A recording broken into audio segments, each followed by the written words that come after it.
సందమామ నీవే జాణ ఎట్ట నిన్ను అందుకోనే. నమస్తే స్టూడెంట్స్.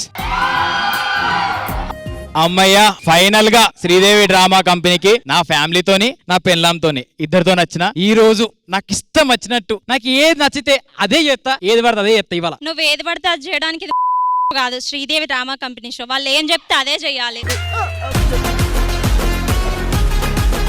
ఫస్ట్ నేనేం చెప్తే అది చేయను, నీకు దండం పెడతా. నాన్నగారు నాన్నగారు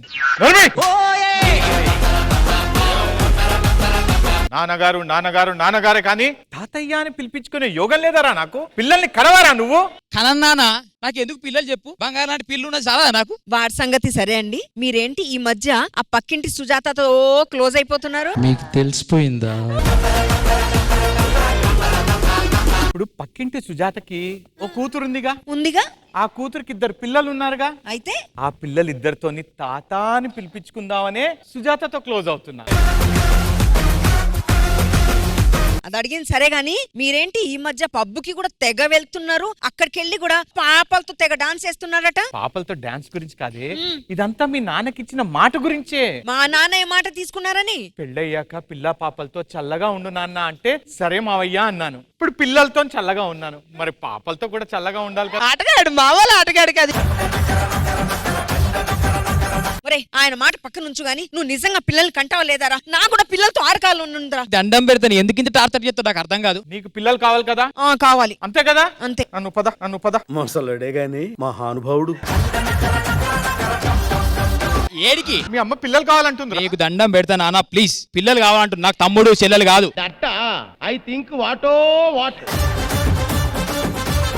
ఆయన ఈ కాలంలో నీకు అర్థమైతలేదు నాన్న, మీ కాలం లెక్క లేదు. మీరు 4, 5 అన్నారు, మంచిగా సాదిరు కానీ మా లెక్క మాకు వచ్చేదే సగం జీతాలు. దాంట్లో డైపర్లకేం పెట్టాలి, వన్ టానిక్లకేం పెట్టాలి, వన్ బట్టలకేం పెట్టాలి. దీన్ని పోషించడానికి 2 యూట్యూబ్ ఛానల్ పెట్టా.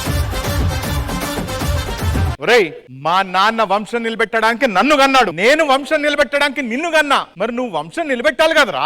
వంశం మన తాత చంద్రవంశం, నీ సూర్యవంశం నిలబెట్టాలి నేను. నీకు ఒక పని చేస్తా, పిల్లల కంటే ఎంత సుభిక్షంగా ఉంటుందో జీవితం అనేది చూపించడానికి నా దోస్తులందరినీ పిలుస్తా. నేను ఒక పని చేస్తా, పిల్లలు కనకపోతే ఎంత మంచిగా ఉంటారు, ఎంత హ్యాపీగా ఉంటారు, ఇద్దరు వైఫ్ అండ్ హస్బెండ్ ఎంత చిల్ అవుతారో నేను చూపిస్తా. మీ వాళ్ళు ఎంత మంది హ్యాపీగా ఉన్నారో చూద్దాం. పిల్లురా, రండిరా బాయ్స్ అండ్ గర్ల్స్, రండి అంకుల్స్ అండ్ ఆంటీస్.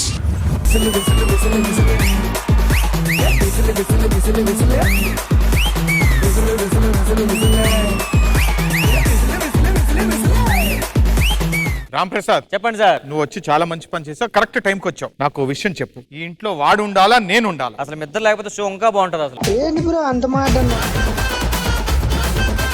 ఏమండి, పిల్లలు ఉంటే ఎంత బాగుంటుంది తెలుసా? చక్కగా వాళ్ళు ఏడిస్తే జోలపాట పాడొచ్చు, మన ఏరి కోరి ప్రేమగా ముద్దలు పెట్టొచ్చు. ఆహాహా, ఫీలే వేరే. రా ప్రసాద్, నీకు తెలియదు ఆ విషయము? ఏం బాగుంటుందమ్మా, నువ్వు పాట పాడితే మీ పిల్లోడు ఏడు పాపుతాడేమో, మళ్ళీ నువ్వు ఎక్కడ స్టార్ట్ చేస్తావని మాకు గుక్క పెట్టి ఏడుస్తాడు తెలుసా? చూడండి, పిల్లల్ని ఒకవేళ మనం కన్నాం అనుకోండి, మనం ఎన్నో చేయాలనుకుంటాం, ఏదో అవ్వాలనుకుంటాం, అవి అవ్వకపోతే పిల్లలతో చేయించుకోవచ్చు కదా. అదేంటి మీరు చేయలేని పనులని నేను చేస్తున్నాను తిడుతున్నారు బయట. అవన్నీ కాదు పవన్, నువ్వు చెప్పు. పిల్లలు ఉంటే బాగుంటది బాగా, నువ్వు చెప్పు. అంటే పొద్దునపూట ఉంటే బాగుంటది, రాత్రిపూట లేకపోతేనే బాగుంటది. నేను అందుకే పిల్లలుగా పుట్టనంట చూడు, అది నన్ను పిల్లలు చెప్పి ఆడుకుంటుంది. పిల్లలుంటే బాగుంటదిరా, ఇప్పటోళ్ళు ఒక్కరి కననికనే వస్తున్నారు. నేను 12 మందిని కన్నా. నువ్వు 12 మంది కన్నా అంటే నీ తాత ఎక్కడ ఉన్నాడని అడుగుతున్నారు ఇక్కడ. అరే, ఇంట్లో పిల్లలుంటే ఎంత హాయిగా ఉంటది తెలుసా? నీకు హాయిగా ఉంటదేమో, నాకు నరకంగా ఉంటది. ఏరా, నీకు సిగరెట్ కావాలంటే నేనే వెళ్ళి తేవాలి, నీకు మందు కావాలంటే నేనే వెళ్ళి తేవాలి, పక్కింటి అంకులు ఉన్నాడా లేదా అని వెళ్ళి చూసి రావాలి. మా ఎవరికి పిల్లలు వద్దు, మా బ్యాచ్ అంతా అసలు ఎవరికి పిల్లలు వద్దు. ఒక్క నాకెందుకురా పిల్లలు? రేపు పొద్దున నీ కొడుకు పుట్టి నువ్వు అడిగి అక్కడ స్టెల్లా టార్చరు, నీ కొడుకు టార్చరు, నువ్వు ఇదంతా పిచ్చిలేసి నువ్వు పంజాబ్ లరికి గుజరాత్ కు పారిపోవాలి.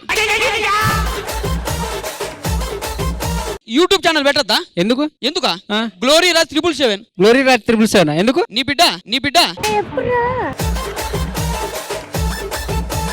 అవును మనవడా, ఆ. ఇందాక నుంచి చూస్తున్నాను పిల్లలొద్దు పిల్లలొద్దు పిల్లలొద్దు అంటున్నావు. నీకేమన్నా ప్రాబ్లమా?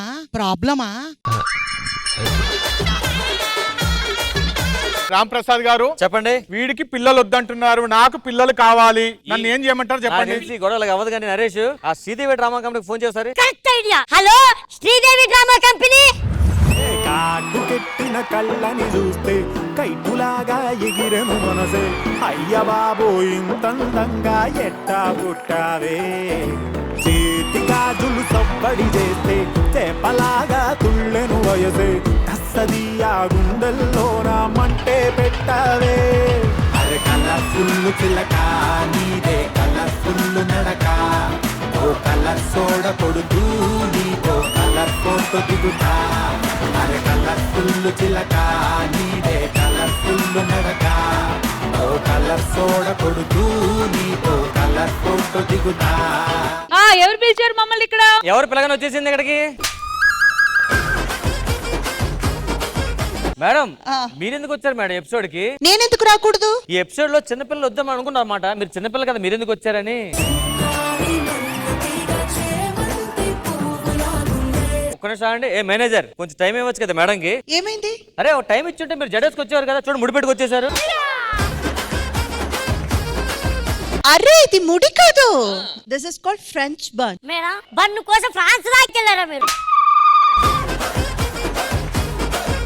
రారేష్, ఎవ్రీ టైం నీకు తీసుకొచ్చే ఫ్రెంచ్ బన్ అక్కడ రెడీగా ఉంది వెయిటింగ్ లో. సరే ఈ బన్ను వేయండి, ఆ బన్ను తీసేయండి. ఏ రామ్ ప్రసాద్ వాళ్ళు ఎందుకు పిలిపించావు? మా ఇద్దరి మధ్యలో ఉన్న గొడవలు తీర్చడానికి పిలిచావు. అవును కరెక్ట్. మ్యాటర్ ఏంటో చెప్పండి, అసలు గొడవ ఏంటి? మేడం వీడు నా కొడుకు, నేను కష్టపడ్డ కన్నా కొడుకీడు. కానీ వాడిని కష్టపడరా ఇంకో కొడుకుని కనరా అంటే వాడు కనట్లేదు మేడం. వాడికేమో పిల్లలు వద్దంటాడు, నాకేమో పిల్లలు కావాలంటున్నాను. మేడం ఇప్పుడున్న స్ట్రక్చర్ కి ఇప్పుడున్న శాలరీస్ కి మాకే ఇబ్బంది అవుతుంది. ఇప్పుడు పిల్లలు అంటే కష్టం కదా, కొద్ది టైం తీసుకుని అంటాము. ఇప్పుడే పిల్లలు కావాలి అంటే స్ట్రక్చర్ ఎట్లా? మీరు అర్థం చేసుకోవాల్సింది ఏంటంటే అలా వాళ్ళు కూడా ఆలోచించి ఉంటే మీరు రారు కదా. మీకు అర్థం కావట్లేదు మేడం. ఏంటబ్బా మీరు కూడా ఇలా ఆలోచిస్తూ కూర్చుంటే నెక్స్ట్ జనరేషన్ రాదు కదా. అప్పుడు పరిస్థితి వేరు, ఇప్పుడు పరిస్థితి వేరు కదా మేడం. Correct sir. మీరు కూడా అర్థం చేసుకోవాల్సింది ఏంటంటే వాళ్ళని ఇబ్బంది పెట్టకూడదు, వాళ్ళ టైం మీద వాళ్ళకి ఇవ్వాలి కదా. అసలు పిల్లలు అవసరమా వద్దా అని రెండు వర్గాలు తేల్చుకోవడానికైతే ఒక ఈవెంట్ అవసరం. అది మనమే కండక్ట్ చేసి పెట్టాలి. ఫైనల్ గా ఎలాగో మన జడ్జ్మెంట్ అయితే ఉంటుంది కదా. అవును మీద ఉంటది కదా. ఓకే, అదేదో తేలాలంటే మీరు అక్కడ మీరు ఇక్కడ.